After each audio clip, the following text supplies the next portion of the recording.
Комисијата за комунални работи, планирање и уредување на просторот и заштита на животната средина и природата донесе неколку предлог одлуки кои се однесуваат на урбанистичко-планската документација за катастарските општини Кочани и Безиково,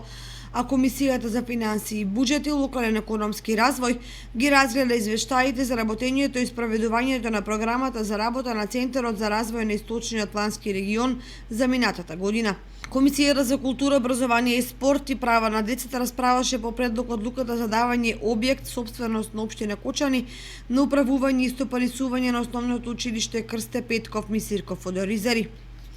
Комисијата за сообраќај, јавна безбедност и противпожарна заштита го разгледа извештајот за работата на полициската станица од општа надлежност Кочани за минатата година, додека Комисијата за статут и прописи ја разгледа одлуката за давање согласност за измени и дополнување на статутот на детската градинка Павлина Велјанова од Кочани.